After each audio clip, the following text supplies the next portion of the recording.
All right. Well, let me know if you are hopping on here with me. I'm going to give it just a minute to make sure that the video is going. But wave at me, tell me hello. If you're catching the recording, do hashtag replay so that I know that you were here. I titled this "Who is on your bus?" Who is riding on your bus? And you might think that's kind of a interesting little question there, but it relates to a book study that I'm doing right now at Piney Grove Baptist Church down below my house. It's called Relational Intelligence by Dr. Darius Daniels. It's a really good book. So it's talking about, relationships. The subtitle, I guess you would call it, is the people skills you need for the life of purpose you want. But I titled it this because this book study is talking about relationships and who you're letting in your life.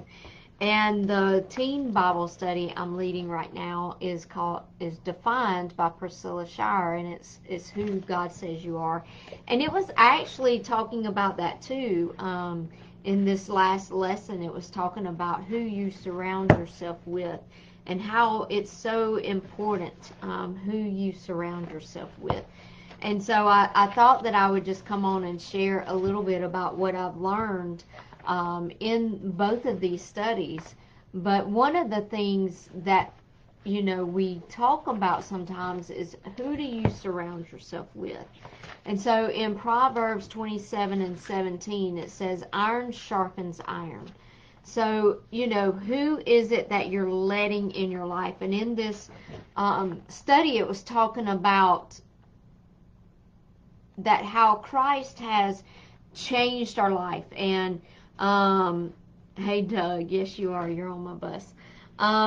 But in Ephesians 4, it talks about putting off the things of the world and putting on Christ. And so what are the things that we need to put off? And we put on Christ. So we take on His identity. We take on His characteristics. And it's talking about, some of the qualities that correspond to Christ's identity is humility and gentleness, self-control, peacefulness, being unified with each other, long-suffering. And another quality is bearing one another's burdens. The things that we put off is dark-mindedness, wandering feet, malice, envy, jealousy, self-centeredness. Those kind of things are the things that we put off, but we put on these identities of Christ and these characteristics of Christ. One of the things that Priscilla Shire said in here is, when we surround ourselves with like-minded people, like they are going to help us to be better. And that's what that verse in Proverbs says. Iron sharpens iron. So the people that we surround ourselves with do, it says when we're tempted and drawn into sin, someone needs permission from you to call you out and set you straight. When you're hurting and sad, when you're lonely and unsure, you need someone with whom you feel safe telling your struggles. Someone whose heart is tender towards you, who will walk with you and keep you hemmed into God's truth. Who are those people in your life? And what she says is you need peers who will speak truth to you in love. People who are brave enough to open your eyes to self-realities you haven't been willing to face. Those kind of relationships contribute heavily to the mindsets that govern you, the behaviors that shape you, and the habits that become part of your daily life.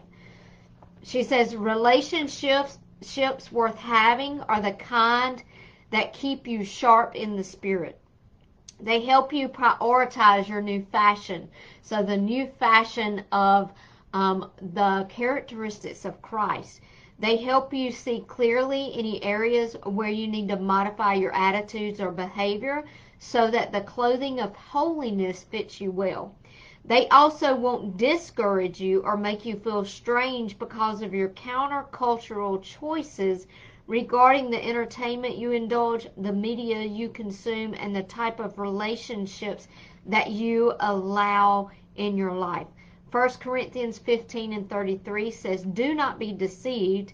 Bad company corrupts good morals." And so who are you surrounding yourself with? You know, we encourage one another, we challenge one another, and we help each other keep our moral compasses pointed to true north, to God, up to what we need to be and who we need to be. And so that scripture in Proverbs 27:17, iron sharpens iron and one person sharpens another. And so I ask you again, like, who's riding on your bus?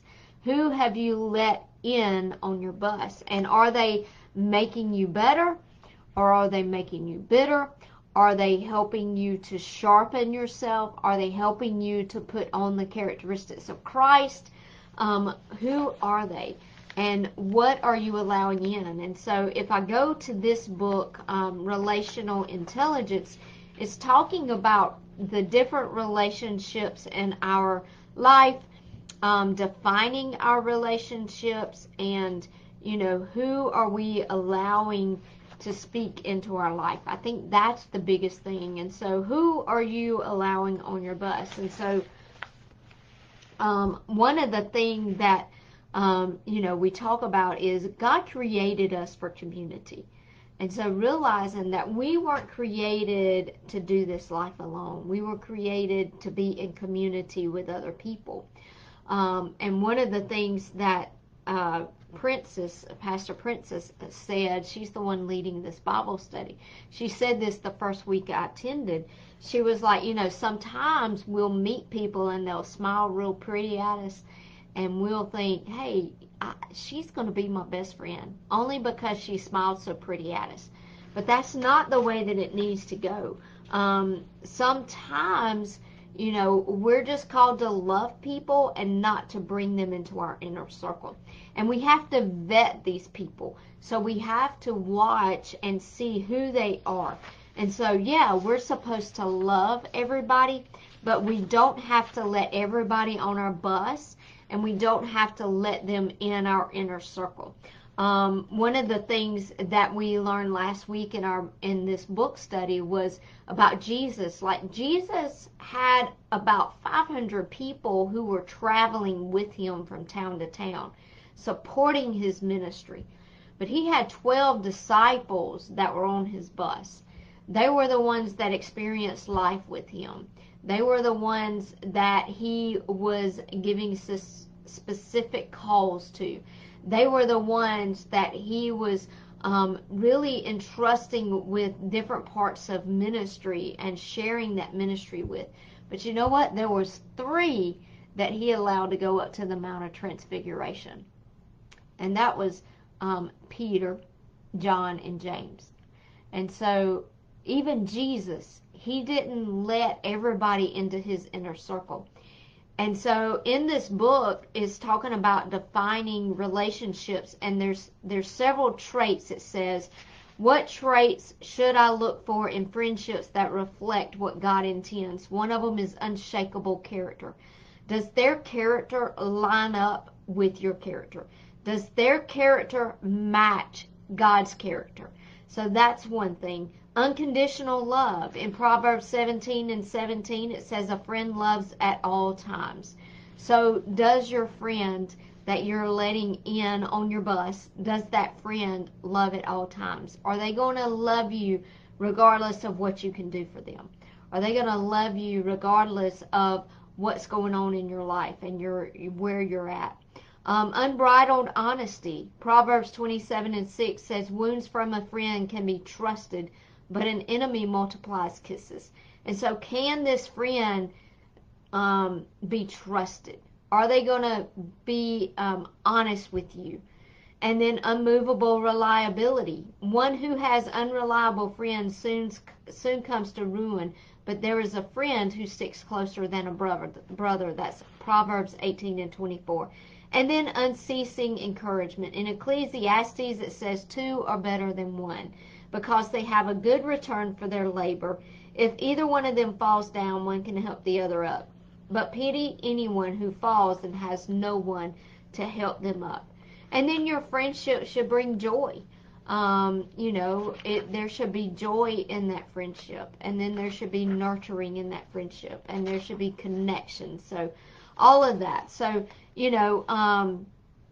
one of the things that she was saying was, you don't have to allow everybody you meet to get on your bus. And we need to really take inventory. Who's on your bus? And one of the things that I talked about in my Bible study tonight with my teenagers was, who are you surrounding yourself with? Are they encouraging you to be your best? Or are they bringing you down? Are they just, are you better today because of meeting them and having them in your life? Or are you not quite as sharp in your identity in Christ? So I would just encourage you. This book has encouraged us to sit down and take inventory of the people that are on our bus. Should they be there? Should we have allowed them on our bus? Should we have allowed them in our inner circle? Are they ones that we should allow to speak into our life? If they're not encouraging to you, if they're not helping you be your best, if they're not sharpening you and helping you see those areas that maybe you need to improve. One of the things Priscilla says in this book is she was out shopping with a friend and she tried on this dress that she probably should have never picked up in the first place. And that friend said, your mama would not let you wear that dress and you probably shouldn't either. And so do you have those kind of friends on your bus? Do you have those kind of friends in your inner circle? And so just take a minute. I can remember my dad, when my brother went off to college, my dad gave him this one bit of advice, and it actually is something that at my dad's memorial service, my brother shared. And so my dad said, I just want to let you know that if you go off to college and you want to find good people, you will find good people. But if you want to find bad people, you will find bad people.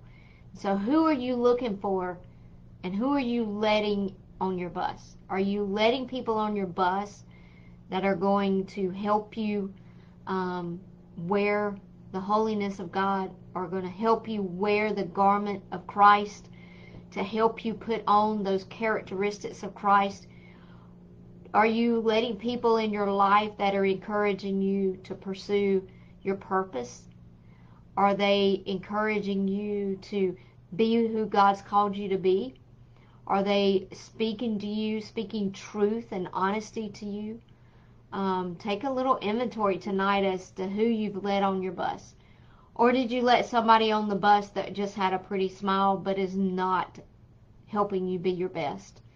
It might be time to put some people in a different category. That's what this book is all about. Like, take an inventory, and maybe you need to rearrange some things. Maybe you need to put people in a different seat on the bus. Maybe they don't need the front row access. Maybe they need to be a little further back so they don't have quite as much influence over you. One of the things that I've heard in our coaching community is you become like the 5 people you surround yourself with. And so take an inventory of who's surrounding you. Do you want to become like them? Are they helping you be your best? And then I want to leave you with another thought that kind of is the flip side of this. Whose bus are you riding? And are you encouraging them to be their best? Are you the iron that's sharpening them? Are you the one that's speaking truth to them? Are you the one that's encouraging them to be their best self? Are you the one that's encouraging them to fulfill their purpose and to walk in their calling? Are you the one that is helping them put on the characteristics and the clothing of Christ and fulfilling what they need to fulfill?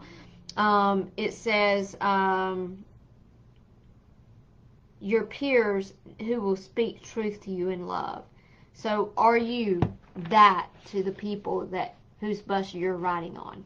You need to think about that, and how can I be a better friend? How can I be one who encourages my friend? How can I sharpen my friend? And so, just a few thoughts tonight. I thought both of these were so good. It was kind of interesting to me that they kind of tied together, and just something that in our community, our health community and our coaching community, we make each other better, and we encourage each other, and iron does sharpen iron. And it's a positive place, and I'm so thankful that I have so many people that are on my bus, that are like-minded, that do encourage me to be my best, that are helping me to grow and helping me to fulfill my purpose and my mission here. And even in my uniqueness, I said on our team Bible study, one of the things that Priscilla Shower said was that we all have our uniqueness. God made us unique. All of our quirkiness, all the little things about us are specifically put within us to help us fulfill our purpose. And so, the little things inside of you are unique to you. And they're there so that you can fulfill the purpose that you have. But do you have those people that are speaking truth to you and that are helping you walk in that purpose today? I just encourage you to take a look at who's on your bus. Who do you have on the front seat? Who's speaking into your life? And should you give them that permission? Or should you move them to the back of the bus? Maybe even should you put them off the bus? So just a little food for thought tonight. Hope that gives you some encouragement and just helps you think about things a little differently. And I hope y'all have a great week. Thanks.